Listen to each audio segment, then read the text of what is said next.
3 ਤਲਾਕਾਂ। ਹਾਏ ਉਹ 3 ਤਲਾਕਾਂ। ਸਾਡੇ ਵੇਲੇ ਮਰਦ ਤਲਾਕ ਵੀ ਨਹੀਂ ਸਨ ਦਿੰਦੇ ਤੇ ਕਹਿੰਦੇ ਸੀ ਜਾ ਨਾ ਤੈਨੂੰ ਤਲਾਕ ਦੇਣੀ ਨਾ ਤੈਨੂੰ ਵਸਾਉਣਾ। ਅੰਗਰੇਜ਼ ਦਾ ਦੌਰ ਸੀ, ਉਦੋਂ ਇਹ ਫੈਮਿਲੀ ਦੀਆਂ ਅਦਾਲਤਾਂ ਹੀ ਨਹੀਂ ਸਨ। ਕਾਨੂੰਨ ਹੈ ਸੀ, 1937 ਚ ਕਾਨੂੰਨ ਬਣਿਆ ਸੀ, ਪੋਲੀਗੈਮੀ ਦਾ ਵੀ ਹੈ ਸੀ, ਲੇਕਿਨ ਅਦਾਲਤਾਂ ਨਹੀਂ ਸੀ, ਪੰਚਾਇਤਾਂ ਸੀ, ਇਲਾਕਿਆਂ ਦੀਆਂ ਪੰਚਾਇਤਾਂ ਸੀ ਜਾਂ ਹਕੂਮਤ ਦਾ ਦਬਾਅ ਸੀ। ਲੋਕ ਔਰਤਾਂ ਫਿਰ ਸ਼ੌਰ ਹੀ ਨਹੀਂ ਸੀ, ਇੰਨਾ ਪਤਾ ਹੀ ਨਹੀਂ ਸੀ ਕਿ ਜਿਸ ਕੁੜੀ ਨਾਲ ਕਿ ਆ ਖੁੱਲਾ ਸ਼ਲਾ। ਅੱਜ ਤੇ ਹਰ ਕੁੜੀ ਨੂੰ ਪੁੱਛੋ ਕਿ ਖੁੱਲਾ ਲੈ ਲਓ ਔਰ ਇੰਜ ਗੱਲਾਂ ਕਰਨ ਦੀਆਂ ਜਿਵੇਂ ਮਤਲਬ ਉਹ ਨਹੀਂ ਪੌਪਕਾਰਨ ਖਾਂਦੇ ਆ ਸੈਰ ਵਿੱਚ ਵੇਖਿਆ। ਤੇ ਹੁਣ ਕੁੜੀਆਂ ਇਸ ਤਰ੍ਹਾਂ ਕਰਦੀਆਂ ਗੱਲ ਤਲਾਕ ਦੀ, ਹੁਣ ਖੁੱਲਾ ਲੈ ਲਓ। ਲੇਕਿਨ ਐਵੇਂ ਵੀ ਨਹੀਂ ਕਰਦੀਆਂ, ਦੋ ਗੱਲਾਂ ਨੇ, ਇੱਕ ਪਾਸੇ ਨਹੀਂ ਮੈਂ ਲੈ ਕੇ ਟੋਰਨੀ। ਪਰ ਗੱਲ ਇਹ ਹੈ ਕਿ ਔਰਤ ਨਾਲ ਹਰ ਗੱਲ 'ਚ ਇੰਨਾ ਕੁ ਧੱਕਾ ਉਦੋਂ ਹੁੰਦਾ ਸੀ, ਇੰਨਾ ਕੁ ਧੱਕਾ ਹੁੰਦਾ ਸੀ ਉਦੋਂ। ਔਰਤ ਮੈਂ ਪੰਜਾਬ ਦੇ ਰਹਿਣ ਵਾਲਾ ਤੇ ਕਰਾਚੀ ਦੀ ਜ਼ਿੰਦਗੀ ਗੁਜ਼ਾਰੀ ਹੈ, ਇੱਥੇ ਵੀ ਔਰਤ ਦਾ ਕੁਛ ਦੌਰ ਐਸਾ ਆਇਆ ਸੀ ਜਦੋਂ ਚੰਗਾ ਸੀ ਕਿਸੇ ਜ਼ਮਾਨੇ 'ਚ, ਨਵਾਂ ਪਾਕਿਸਤਾਨ ਬਣਿਆ ਤੇ ਉਦੋਂ ਚੰਗਾ ਸੀ ਬਹੁਤ। ਫਿਰ ਇੱਥੇ ਵੀ ਔਰਤ ਨਾਲ ਬੀਬੀਆਂ ਨਾਲ ਧੱਕਾ ਹੋਣ ਲੱਗ ਪਿਆ, ਹਰਾਸਮੈਂਟ ਹੋਣ ਲੱਗ ਪਈ, ਬਦਤਮੀਜ਼ੀ ਹੋਣ ਲੱਗ ਪਈ। ਫਿਰ ਇੰਨਾ ਗਿਰ ਗਏ ਕਿ ਕਾਂਟੇ ਖਿੱਚ ਲਿਆ, ਮੁੰਦੇ ਖਿੱਚ ਲਿਆ, ਪਰਸ ਖਿੱਚ ਲਿਆ, ਉਹ ਤੇ ਹੁਣ ਵੀ ਹੈ। ਪਰ ਨਾਲ ਹੀ ਚੀਰਦੇ ਜਾਣਾ ਕੰਨ ਨੂੰ ਕਾਂਟੇ ਖਿੱਚਣ ਵਾਸਤੇ। ਇਹ ਸੀ ਹੈ ਤੇ ਗੰਦੇ ਲੋਕ ਕਾਇਮ ਵੀ ਰੱਖਣਗੇ ਲੱਗਦਾ ਮੈਨੂੰ। ਪਰ ਗੱਲ ਇਹ ਹੈ ਕਿ ਉਦੋਂ ਤਲਾਕ ਦੀ ਪਹਿਲੀ ਗੱਲ ਤੇ ਕਿ ਪਹਿਲੀ ਤਲਾਕ ਤੱਕ ਆਉਂਦੀ ਨਹੀਂ ਸੀ, ਕੁੜੀਆਂ ਰੁੱਸ ਪੈਂਦੀਆਂ ਸੀ। ਮੈਂ ਸਾਡੇ ਰਿਸ਼ਤੇਦਾਰਾਂ ਦੇ ਵੀ 7-7 ਸਾਲ ਕੁੜੀ ਰੁੱਸੀ ਜਿਹੜੀ ਆਪਣੇ ਪੇਕਿਆਂ ਦੇ ਬੈਠੀ ਰਹਿੰਦੀ ਸੀ, ਨਾ ਉਹ ਤਲਾਕ ਮੰਗਦੇ ਸੀ, ਨਾ ਉਹ ਕਹਿੰਦੇ ਸੀ ਤਲਾਕ ਲੈ ਲਓ, ਨਾ ਉਹ ਮੁੰਡੇ ਨੂੰ ਵਿਆਹੁੰਦੇ ਸੀ, ਨਾ ਉਹ ਕਹਿੰਦੇ ਸੀ ਤਲਾਕ ਦਿਓ ਅਸੀਂ ਕੁੜੀ ਵਿਆਹੁਣੀ। ਹੌਸਲੇ ਸੀ, ਉਹ ਰਵਾਇਤਾਂ ਹੀ ਉਦੋਂ ਹੋਰ ਸੀ। ਫਿਰ ਵਿੱਚ ਪੈ ਪੁਆ ਕਰ ਕਰਾ ਕੇ ਕਦੇ ਹੌਲੀ ਹੌਲੀ ਇਹਨੇ ਚ ਗੁੱਸੇ ਲੈ ਜਾਣਾ, ਕੋਈ ਵੱਡਾ ਪੈ ਜਾਣਾ, ਮਨ ਮਨੌਤੀ ਵੀ ਹੈ ਸੀ ਉਦੋਂ ਥੋੜੀ ਬਹੁਤੀ, ਮੰਨ ਲੈਣੀ ਲੋਕਾਂ ਨੇ ਤੇ ਉਹਨਾਂ ਵਸ ਪੈਣਾ।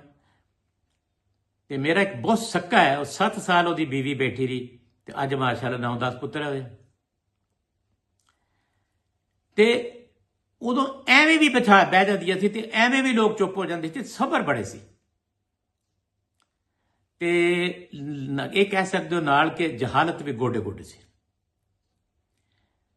ਤੇ ਜਹਾਲਤ ਦੇ ਅਗਲੇ ਪਾਸੇ ਫਿਰ ਸਬਰ ਵਾਲੇ ਪਾਸੇ ਆਓਗੇ, ਚੰਗਾਈਆਂ ਵੀ ਬੜੀਆਂ ਸੀ, ਬੜਾ ਹੌਸਲਾ ਸੀ ਉਹਨਾਂ ਕੁੜੀਆਂ ਦਾ ਵੀ, ਸੀ ਨਹੀਂ ਸੀ ਕਰਦੀਆਂ, ਜੇ ਪਿਓ ਨੇ ਨਹੀਂ ਆਖਿਆ ਤੇ ਬੈਠੀਆਂ ਨੇ। ਉਦੋਂ ਫਿਰ ਇਹ ਹੋਇਆ ਹੌਲੀ ਹੌਲੀ ਕਿ ਇੱਦਾਂ ਹੀ ਰੁਲਦੀਆਂ ਰਹੀਆਂ। ਤੇ 1961 ਚ ਸਦਰ ਅਯੂਬ ਆਇਆ ਪਾਕਿਸਤਾਨ ਤੇ ਉਹਨੇ 1961 ਦੇ ਵਿੱਚ, ਮਾਰਚ 1961 ਦੇ ਵਿੱਚ ਉਹਨੇ ਨਾ ਇੱਕ ਆਰਡੀਨੈਂਸ ਜਾਰੀ ਕਰਤਾ, ਸਦਾਰਤੀ ਹੁਕਮ ਜਿਹਨੂੰ ਕਹਿੰਦੇ ਆ, ਫੈਮਿਲੀ ਕੋਡ ਬਣਾਤੀ, ਕਾਨੂੰਨ ਬਣਾਤੇ ਤੇ ਖਾਤੂਨ ਜਿਹੜੀ ਖੁੱਲਾ ਲੈ ਸਕਦੀ ਹੈ। ਖੁੱਲਾ ਤੇ ਤਲਾਕ ਇੱਕੋ ਚੀਜ਼ ਹੁੰਦੀ ਹੈ, ਮਤਲਬ ਫਰਕ ਇੰਨਾ ਕੁ ਹੁੰਦਾ ਹੈ ਕਿ ਖੁੱਲਾ ਦੇ ਵਿੱਚ ਉਹ ਕਹਿੰਦੀ ਹੈ ਕਿ ਮੈਂ ਆਪਣੇ ਸਾਰੇ ਹੱਕ ਵੀ ਛੱਡਦੀ ਹਾਂ, ਮੈਂ ਕੁਛ ਨਹੀਂ ਲੈਂਦੀ। ਤੇ ਤਲਾਕ ਦੇ ਵਿੱਚ ਹੁੰਦੀ ਵੀ ਜਿਹੜੇ ਮੇਰੇ ਹੱਕ ਨੇ, ਕੋਈ ਜ਼ੇਵਰ ਆ, ਦੂਸਰੀਆਂ ਚੀਜ਼ਾਂ ਹੱਕ ਮੈਂ ਉਹ ਵੀ ਮੈਂ ਲੈਣੇ। ਗੱਲ ਇੱਕੋ ਹੀ ਆ, ਜਿਹੜੀਆਂ ਛੇਤੀ ਕਰਨਾ ਚਾਹੁੰਦੀਆਂ, ਜਿਹੜੀਆਂ ਜਿੱਥੇ ਨਹੀਂ ਹੋਏ ਜੀ ਉਹਦੀ ਉਹ ਕਹਿੰਦੀਆਂ ਖੁੱਲਾ ਕਰ ਲੈ ਲਓ। ਤਲਾਕ ਵਾਲੇ ਕੇਸ ਵੀ ਖੁੱਲਾ ਲਿਖਿਆ ਹੁੰਦਾ ਵਕੀਲਾਂ ਨੇ ਕਿ ਬਸੂਰਤ ਦੀਗਰ ਖੁੱਲਾ। ਹੁਣ ਹੋਇਆ ਇਹ ਆ ਕਿ ਆਹ ਤੇ ਖੈਰ ਬਹੁਤ ਹੀ ਕੱਲ ਦੀਆਂ ਗੱਲਾਂ ਨੇ, ਟਿਕਟੌਕ ਤੇ ਕਿ ਨਾ ਇਹਨੂੰ ਕਹਿੰਦੇ ਨੇ ਜਿਹੜਾ ਬਿਜ਼ਨਸ ਆ, ਵੀਲੌਗ ਜਾਏ ਤੇ ਵੀਲੌਗਰ ਤੇ ਟਿਕਟੌਕ ਤੇ ਫਲਾਣਾ ਫਲਾਣਾ।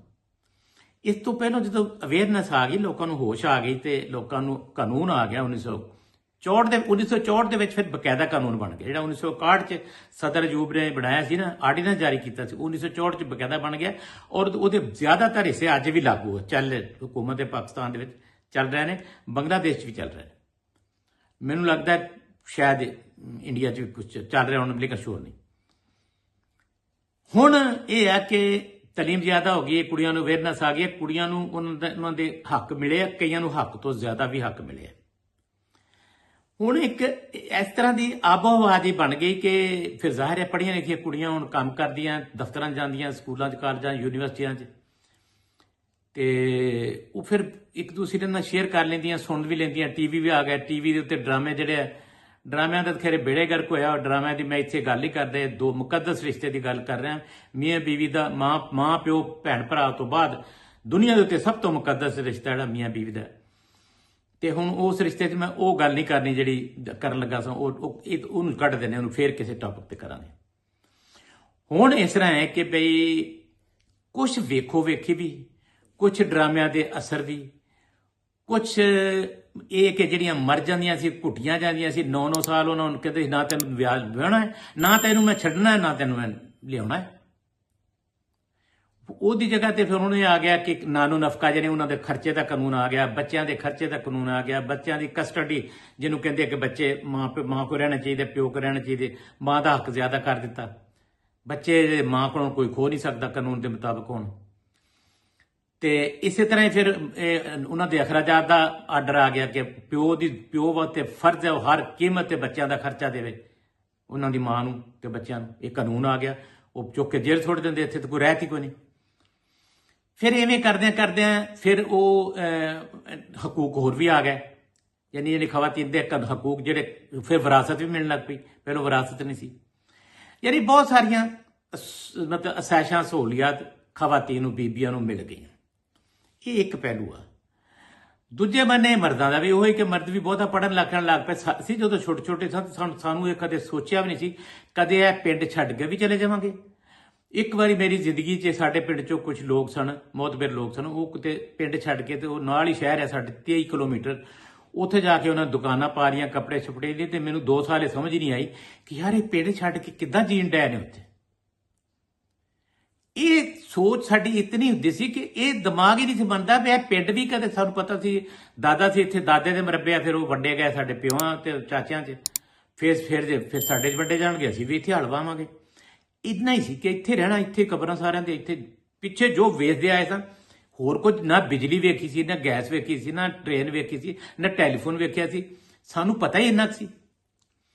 ਹੁਣ ਬੰਦਿਆਂ ਨੂੰ ਵੀ ਸ਼ੌਰ ਆ ਗਿਆ, ਹੁਣ ਬੰਦਿਆਂ ਨੂੰ ਮੌਕੇ ਜ਼ਿਆਦਾ ਮਿਲਣ ਲੱਗ ਪਏ ਕਿ ਦਫ਼ਤਰਾਂ ਜਾਂਦੇ ਨਾਲ ਇੱਧਰ ਲੜਕੀ ਬੈਠੀ ਆ, ਉੱਧਰ ਬੈਠੀ ਆ। ਮੈਂ ਉਹਨਾਂ ਬੀਬੀਆਂ ਦਾ ਬਹੁਤ ਇਹਤਰਾਮ ਕਰਦਾ, ਲੇਕਿਨ ਆਖਰ ਇਹ ਕੰਮ ਜਿਹੜੇ ਹੁੰਦੇ ਨੇ, ਜਿਹੜੇ ਰਿਲੇਸ਼ਨਸ਼ਿਪ ਹੁੰਦੀ ਹੈ, ਇਹ ਮੇਲ ਤੇ ਫੀਮੇਲ ਦੀ ਹੁੰਦੀ ਹੈ ਨਾ, ਮੁੰਡੇ ਕੁੜੀ ਦੀ ਹੁੰਦੀ ਹੈ ਨਾ। ਕੋਈ ਕੱਲੀ ਕੁੜੀ ਨੂੰ ਗੁਨਾਹਗਾਰ ਨਹੀਂ ਕਹਿ ਸਕਦਾ, ਕੋਈ ਕੱਲਾ ਮੁੰਡੇ ਨੂੰ ਕਹਿ, ਦੋ ਰਲਦੇ ਤੇ ਹੁੰਦਾ ਨਾ। ਤਾੜੀ ਦੇ 2 ਹੱਥ ਨਾਲ ਵੱਜਦੀ, ਇੱਕ ਨਾਲ ਤੇ ਨਹੀਂ ਵੱਜ ਸਕਦੀ, ਇੱਕ ਆਪਣੇ ਮੂੰਹ ਤੇ ਚਪੇੜ ਵੱਜ ਸਕਦੀ। ਹੁਣ ਫਿਰ ਇਹ ਹੋ ਗਿਆ ਕਿ ਹੁਣ ਫਿਰ ਵੇਖੋ ਵੇਖੀ ਇੱਕ ਖਾਨਦਾਨ 'ਚ ਇਹਦੇ 'ਚ ਪਹਿਲੋਂ ਕਿਤੇ ਸੀ ਕਿ ਤਲਾਕ ਦਾ ਤਸੱਵਰ ਨਹੀਂ ਸੀ, ਲੋਕ ਮਰ ਜਾਂਦੇ ਸੀ। ਹੁਣ ਇੱਕ ਘਰ 'ਚ 4-4, 10-10, 15-15, ਬਲਕਿ ਮੈਂ ਹੁਣ ਕਈ ਕੱਲ ਪਰਸੋਂ ਜੇ ਸੋਚਣ ਡਿਆ ਸਾਂ ਵੀ ਸਾਡੇ ਰਿਸ਼ਤੇਦਾਰਾਂ ਦੇ ਤੇ ਮੈਨੂੰ ਨਹੀਂ ਲੱਗਦਾ ਕੋਈ ਇੱਕ ਵੀ ਘਰ ਰਹਿ ਗਿਆ ਹੋਵੇ ਜਿੱਥੇ ਤਲਾਕ ਨਹੀਂ ਹੋਈ। ਦੋਸਤ ਅਹਬਾਬ 'ਚ ਵੀ ਕਿਸੇ ਨਾ ਕਿਸੇ ਦੀ, ਸਾਡੇ ਖਾਨਦਾਨ 'ਚ ਵੀ, ਦੂਸਰੇ ਦੀ, ਗੁਆਂਢੀਆਂ ਦੇ, ਆਂਢੀਆਂ ਦੇ, ਰਿਸ਼ਤੇਦਾਰਾਂ ਦੇ ਹੁੰਦੀ ਆ, ਸਾਰਿਆਂ ਦੇ ਹੁੰਦੀ ਹੈ, ਸਾਰੇ ਮਜ਼ਹਬਾਂ 'ਚ ਹੁੰਦੀ ਹੈ, ਸਿੱਖਾਂ 'ਚ, ਈਸਾਈਆਂ 'ਚ, ਮੁਸਲਮਾਨਾਂ 'ਚ, ਸਾਰਿਆਂ 'ਚ ਹੁੰਦੀ ਹੈ। ਮੁਆਸ਼ਰਤ ਇੱਕੋ ਹੀ ਹੈ, ਤਾਂ ਅਸੀਂ ਇੱਕੋ ਹੀ ਨਾ, ਕਲਚਰ ਤੇ ਇੱਕੋ ਹੀ, ਆਦਤਾਂ ਤੇ ਇੱਕੋ ਹੀ ਆ। ਵੀਰ ਮੇਰਾ ਘੋੜੀ ਚੜਿਆ ਤੇ ਸਾਰੇ ਕਰਦੇ ਆ ਨਾ। ਲੇਕਿਨ ਹੁਣ ਹੋਇਆ ਇੱਕ ਜਿਹੜੀ ਗੱਲੋਂ ਮੈਂ ਗੱਲ ਕਰਨੇ ਆ ਕਿ ਯਾਰ ਇੱਕ ਗੱਲ ਦੇਖੋ, ਜਦੋਂ ਤਲਾਕ ਹੁੰਦੀ ਹੈ ਨਾ, ਉਦੋਂ 2 ਬੰਦਿਆਂ ਦੇ ਦਰਮਿਆਨ ਨਹੀਂ ਹੁੰਦੀ। ਦੇਖੋ ਜਦੋਂ ਤੁਸੀਂ ਵਿਆਹਣ ਜਾਂਦੇ ਹੋ ਤਾਂ ਤੁਸੀਂ 500 ਬੰਦੇ ਦੀ ਬਰਾਤ ਲੈ ਕੇ ਜਾਂਦੇ ਹੋ, ਤੇ ਜਦੋਂ ਤਲਾਕ ਦੇਣ ਲੱਗਦੇ, ਜੇ ਲੈਣ ਲੱਗਦੇ ਤਾਂ ਉੱਥੇ ਲਿਖਿਆ ਤੇ ਉਹ ਫੜਾ ਦਿਓ। ਇਹ ਤੇ ਕੋਈ ਗੱਲ ਨਾ ਹੋਈ। ਜਦੋਂ ਤੁਸੀਂ ਤਲਾਕ ਤੱਕ ਗੱਲ ਜਾਂਦੀ, ਫਿਰ ਵੀ ਕੰਮ 500 ਨਹੀਂ ਤੇ 200 ਬੰਦਾ ਇਕੱਠਾ ਕਰੋ, ਗੱਲ ਸੁਣੋ ਕੀ ਹੋਇਆ, ਕੋਈ ਮਸਲੇ ਦਾ ਹੱਲ ਹੋ ਸਕਦਾ। ਬਾਅਦ ਕਦ ਹੋਵੇ, ਕਈ ਵਾਰੀ ਹੁੰਦਾ ਹੈ ਐਵੇਂ ਜ਼ਿੱਦ ਬਣਾਈ ਹੁੰਦੀ ਜਾਂ ਮੀਆਂ ਨੇ ਜਾਂ ਬੀਵੀ ਨੇ, ਤੇ ਇਹ ਭੁੱਲ ਗਏ ਹੁੰਦੇ ਨੇ ਕਿ ਦੌਰ ਬਦਲ ਗਿਆ, ਤੇ ਉਹ ਚਾਹੁੰਦੇ ਆ ਵੀ ਆ ਹੀ ਹੋਵੇ, ਤੇ ਉਹ ਚਾਹੁੰਦੀ ਆ ਹੀ ਹੋਵੇ। ਤੇ ਜੇ ਬਹੁਤ ਗਹਿਰਾਈ ਸੋਚੀਏ ਤੇ ਦੋਵੇਂ ਪਾਸੇ ਕਸੂਰ ਹੁੰਦਾ ਤੇ ਦੋਵੇਂ ਪਾਸੇ ਸੱਚ ਵੀ ਹੁੰਦੇ ਆ। ਪਰ ਇਹ ਦੱਸੋ, ਜਦੋਂ ਇਹ ਤਲਾਕ ਤੱਕ ਗੱਲ ਜਾਂਦੀ ਆ, ਉਹ ਜਿਹੜੇ ਬੱਚੇ ਆ ਜਦ ਤਲਾਕ ਤੋਂ ਬਾਅਦ, ਉਹਨਾਂ ਦਾ ਕੀ ਕਸੂਰ ਆ? ਉਹ ਜੀਂਦੇ ਮਰ ਜਾਂਦੇ ਆ, ਉਹ ਕੀ ਆਖਣ? ਉਹ ਆਪਣੀ ਮਾਂ ਨੂੰ ਕੀ ਆਖਣ ਵੀ ਕਿਉਂ ਤਲਾਕ ਲਈ ਸੀ? ਆਪਣੇ ਪਿਓ ਨੂੰ ਕਿਉਂ ਆਖਣ ਵੀ ਤੈਨੂੰ ਕੀ ਬਿਮਾਰੀ ਪਈ ਸੀ? ਉਹ ਕਿਹਨੂੰ ਰੋਣ? ਉਹ ਕਿਹਦੀ ਜਾਨ ਨੂੰ ਰੋਣ? ਉਹ ਸਾਰੀ ਉਮਰ ਜੇ ਮਤਰਾਇਆ ਪਿਓ ਆ ਤੇ ਉਹ ਕੀ ਮਤਰਾਇਆ ਕੌਣ ਕਰਦਾ? ਮਤਰਾਈ ਮਾਂ ਚ ਉਹ ਕੌਣ ਕਰਦੀ ਖਿਆਲ? ਯਾਨੀ ਉਹਨਾਂ ਨੂੰ ਤੁਸੀਂ ਪੈਦਾ ਹੁੰਦੇ ਹੀ ਗੋਲੀ ਮਾਰ ਦਿੱਤੀ, ਉਹਦੇ ਨੂੰ ਗੋਲੀ ਮਾਰ ਦੇਣਾ ਬਿਹਤਰ ਹੈ। ਇਸ ਲਈ ਮੈਂ ਕਹਿੰਦਾ ਕਿ ਤਲਾਕ ਇਸਲਾਮ 'ਚ ਹੈ, ਤਲਾਕਾਂ ਸ਼ਰੀਅਤ 'ਚ ਹੈ ਨੇ, ਪਰ ਤਲਾਕ ਤੱਕ ਗੱਲ ਉਦੋਂ ਲੈ ਕੇ ਜਾਓ ਜਦੋਂ ਕੋਈ ਹੋਰ ਰਾਹ ਲੱਭੇ ਹੀ ਨਾ, ਕਿਸੇ ਬੰਨਿਓ ਕੋਈ ਤੁਹਾਨੂੰ ਹਵਾ ਨਾ ਲੱਭੇ, ਕੋਈ ਮਰਦੇ ਹੋ ਇਸ ਤੋਂ ਬਗੈਰ ਗੁਜ਼ਾਰਾ ਨਹੀਂ। ਜੇ ਐਸਾ ਸ਼ਰਈ ਤੌਰ ਤੇ ਲਾਜ਼ਮ ਹੈ, ਜੇ ਐਸਾ ਮੁਆਸ਼ਰਤੀ ਤੌਰ ਤੇ ਲਾਜ਼ਮ ਹੈ, ਜਾਂ ਤੁਹਾਡੇ ਰਿਸ਼ਤੇਦਾਰ ਸਾਰੇ ਮੁਆਸ਼ਰਾ ਸਾਰੇ ਕਹਿੰਦੇ ਨਹੀਂ ਬਈ ਇਹਨਾਂ ਦੀ ਬਣ ਹੀ ਨਹੀਂ ਸਕਦੀ, ਭਾਵੇਂ ਦੋਵੇਂ ਬੜੇ ਨੇਕ ਪਾਕ ਹੋਣ ਬਾਅਦ ਕਦ ਨਹੀਂ ਬਣਦੀ, ਮਜ਼ਾਜ ਨਹੀਂ ਰਲਦਾ, ਤੇ ਉਹ ਉੱਥੇ ਤੇ ਤਲਾਕ ਦੇ ਦਿਓ। ਅੱਗੋਂ ਪਿੱਛੋਂ ਤਲਾਕ ਨੂੰ ਮਾਹੌਲ ਨਾ ਬਣਾਓ। ਤੁਹਾਡੀ ਤਲਾਕ ਨਾਲ ਸਿਰਫ ਤੁਸੀਂ ਦੋ ਮੁਤਅਸਰ ਨਹੀਂ ਹੁੰਦੇ, ਤੁਹਾਡੇ ਦੋ ਖਾਨਦਾਨ ਨਹੀਂ ਮਰਦੇ, ਤੁਹਾਡੇ ਬੱਚੇ 2 ਹੈ 3 ਹੈ 4 ਹੈ 5 ਹੈ 8 ਹੈ 9 ਵਾਲੀਆਂ ਵੀ ਤਲਾਕਾਂ ਹੁੰਦੀਆਂ। ਉਹਨਾਂ ਨੂੰ ਦੇਖੋ ਵੀ ਉਹਨਾਂ ਦੀ 9 ਬੱਚੇ ਤੇ 9 ਦੇ ਫਿਰ ਅੱਗੇ ਖਾਨਦਾਨ ਆ, ਉਹ 9 ਨਸਲਾਂ ਬਰਬਾਦ ਹੋਈਆਂ।